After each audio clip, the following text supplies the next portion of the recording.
Une anesthésie, c'est pas n'importe quoi. C'est loin d'être anodin et je dirais surtout chez le cheval. Le cheval, c'est l'espèce domestique sur lequel le taux de complication d'anesthésie est la plus importante.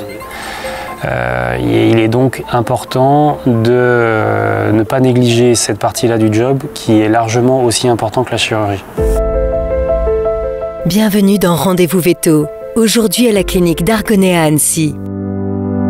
Gwen, ça c'est ton poste de travail pendant l'intervention. Évidemment, on t'a pas dérangé parce que tu as besoin de toute ta concentration. Anesthésie pendant cette intervention, un peu plus simple qu'une anesthésie debout évidemment, mais il faut rester vigilant. Une fois qu'il dort, le cheval, on peut contrôler plus facilement ses réflexes et puis il dort quoi. Il peut pas tomber ou quoi que ce soit.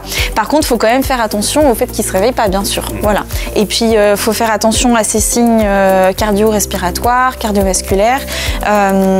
Et puis, au moindre signe de réveil, il faut tout de suite agir. Alors, phase délicate, toujours dans une intervention chirurgicale, c'est l'induction et le réveil.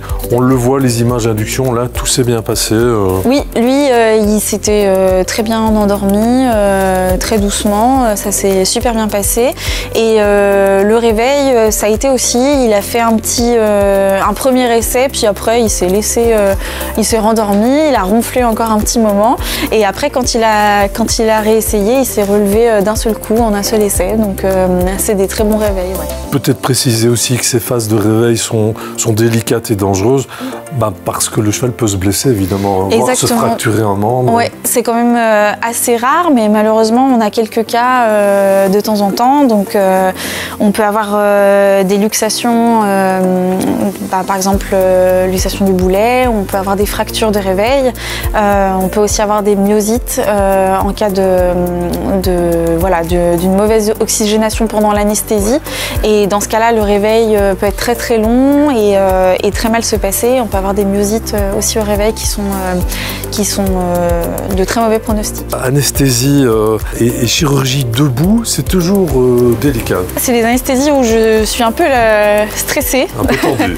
Un peu tendue parce que du coup, par rapport à une anesthésie couchée où une fois que le cheval dort, il n'y a pas trop de danger et on a le temps de réagir quand même si on a des signes de réveil. Là, sur une anesthésie debout, il faut vraiment faire attention au fait que le cheval ne doit pas trop dormir non plus pour des raisons de sécurité. Pour faire simple, si le cheval dort trop, il s'effondre. Ouais. S'il dort pas assez, c'est douloureux ou sensible en tout cas. Exactement. Et, il faut trouver le juste milieu. Il faut trouver le juste milieu et puis c'est une question de sécurité pour le cheval et aussi pour les gens autour.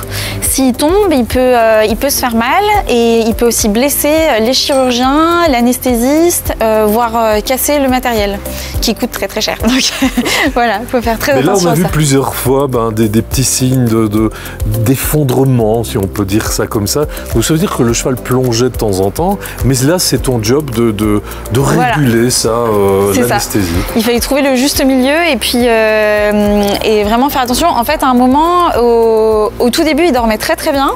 À un moment, il a fait des signes de réveil et je l'ai rendormi un peu fort. Et du coup, derrière, j'ai tout arrêté et il dormait trop. J'ai juste attendu que son anesthésie soit un petit peu moindre. Et puis après, j'ai géré avec une perfusion pour gérer le débit. Voilà. Et il était quand même exemplaire. C'est un cheval qui est vraiment cool. Donc, c'est vraiment des anesthésies faciles sur ce genre de chevaux. Agréable. Et là, on le voit dans son box, il va bien. Voilà, là, le rôle d'anesthésiste est complètement terminé une fois qu'il est dans son box, complètement réveillé. Donc là, il cherche même déjà à manger, etc. Le cheval n'a plus mangé depuis 3 jours. Hein. En plus, alors si, il a mangé, mais en toute petite quantité, avec un protocole d'alimentation en fait qui était très restreint depuis samedi. Donc on l'a depuis plusieurs jours à la clinique pour gérer son alimentation et vider son tube digestif. Ouais. Alors retour à l'alimentation. Doucement, je suppose. Oui, on y va progressivement avec du foin mouillé, surtout que dans le protocole d'anesthésie, il a eu de la morphine qui ralentit beaucoup le transit digestif. Donc on y va tout doucement et on surveille que les crottins reviennent, que le transit digestif revienne progressivement. Voilà. Mission accomplie. Oui, tout à fait. Voilà. Et là, je suis détendue maintenant. Zen. Voilà.